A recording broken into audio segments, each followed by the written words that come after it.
Alright, a little update here. We got the new sending unit all plumbed and stuck in there. Still needs to be wired, so we got a fuel gauge and whatnot. There's our ground.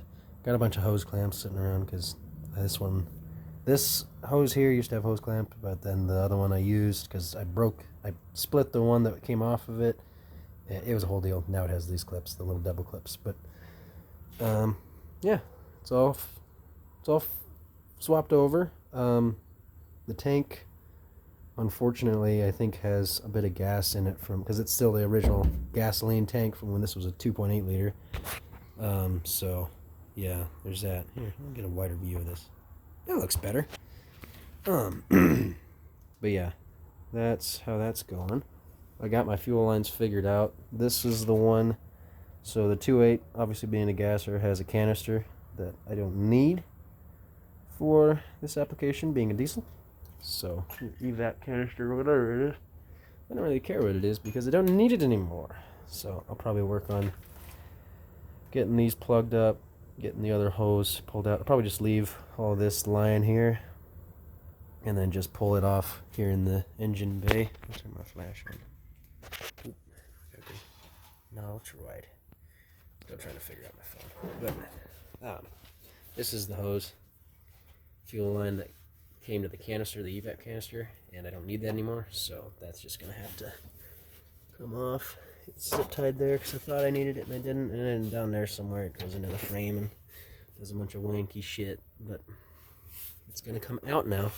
See, the canister's still down there because this core support that I swapped in came out of a gasser as well, but it is not necessary. Ooh. Put the light up.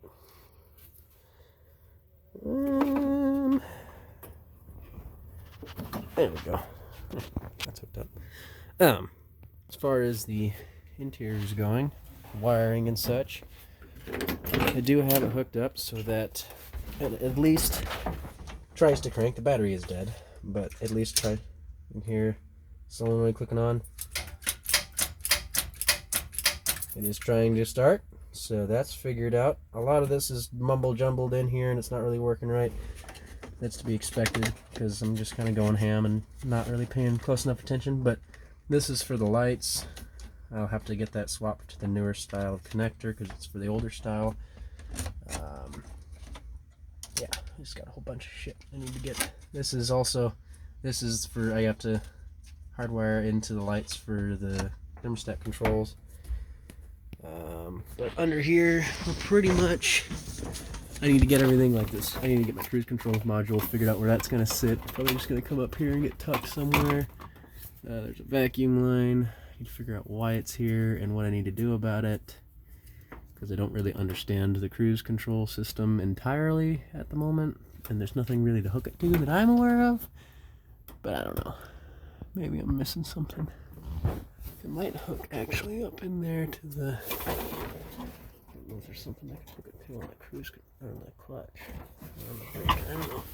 It needs to go somewhere and it's not there right now, so gotta figure that one out. Maybe it doesn't, I don't know. It doesn't seem like it was hooked to anything, but I could be wrong. I don't know. This is all mumble jumble that needs to get tied up and safely secured. The steering wheel column is solo right now because I had to get these connectors put in here. These are like a lot of air ignition and whatnot. Hopefully they're easy. You can see that rod moving there. That's how that works, I guess. Yeah.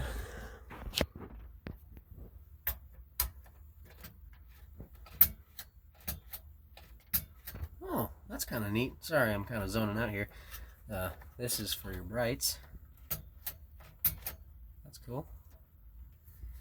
I had the blinkers. I could hear them before.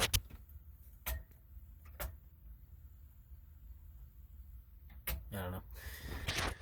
Still a lot to figure out with the wiring. It's kind of a nightmare, and I'm kind of tempted to see what my options are from like Painless or something, getting the wiring harness kit, but the floor is still disgusting, but just put a format over it. It won't matter. I also have, I'll show you here in a second, I have replacement door handles and window rollers that are chrome, because chrome is life. Turn this off. Go back to my wide. I like wide. Wide like my women. Yeah, see here I got my chrome door handles. They look a lot better. As far as the transmission is concerned, I did end up getting a new pilot bearing. I'll have it sitting here. It is in here, I believe. If it's not, I swear to God, if I lost it, I'm gonna flip my jet. It's in here. So here we kind of have all three of the different pilot bearings I have lying around for this thing. Let me go back to one so I can put my flash on. There we go. This is the one that originally came out, and it was all wonky because of the discombobulation. See, it doesn't even roll. You can see it was all wonky because of how out of place the transmission was, so it kind of got worn wrong, and I used the bread trick to get it out, so it's all gunked up. This is the one that came with my clutch kit. So Phoenix Friction, if you're watching this and you're still selling clutch kits for 2.2 liter S10 diesels, your pilot bearing is wrong. Very wrong. In fact, you can look. The outer race is like, I'll get my caliper out actually, I'll check. Because I'm pretty sure it's a good like 3-4 mil short of what it needs to be. Okay, let's see. On. There we go. Strip it out. So here, I'll just go on the old one. We'll go on the new one. No, the old one fit. We'll go off that. That's a good base. So if you go off the old one here, see it's right at 40. And this is the new one. Around 40. The one I got sent in my clutch kit, almost 5 mil smaller. Here, let's get it really in there. It's 4.5 mil smaller than the stock size. Factory, the correct size, I should say. It's not even stock, it's just correct. But yeah, so that's cool. That's why that didn't go in correctly and kept falling over and ultimately caused me to do stupid things. But it's all in the past. I have the new one now. I am getting to the point I need to go take a trip and get my bearings because this is ready to get swapped out. This is all ready to roll. It just needs to be taken apart. I have the good case under here. I have it. That's all empty. I got the bell housing case. I emptied the case out, all the countershaft and everything out that I could get out, so it was lighter, and my tail shaft housing, because I'm trying to figure out my exhaust there. I think, so this is the stock exhaust, like down pipe that came on the diesel. I think I might be able to use it. I think. It might take some bashing, it might take some bending, but I think I'm going to be able to use it. But we will see once we get everything else put in the way it's supposed to be. But, yeah. Oh. Anyway, it has been, you can see I'm just a little dirty. And, yeah, I'm just kind of filthy, so. Yeah, I had to find a buddy and put the bed back on since I'm done with that. Well, close to done with that. Or no, I think I'm going to try and get this bumper off tonight yet. So I have this Laverne bumper here that came off of one of my other scrap S10s. And it's a lot better than this busted up diamond plate, shitty ass receiver hitch chrome piece of crap. It's going to be a lot stronger too.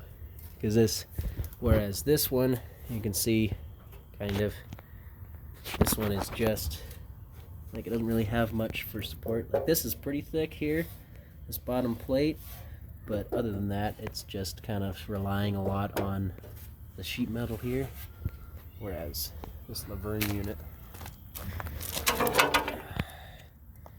has a lot sturdier. You can see this is a 1/4 inch plate they've got bent up here going all the way down. Those are 1/4-inch plate sides and whatnot, so I can mount my ball here. I'll probably mount my receiver hitch, fill my holes and mount my receiver hitch here, take this ball out.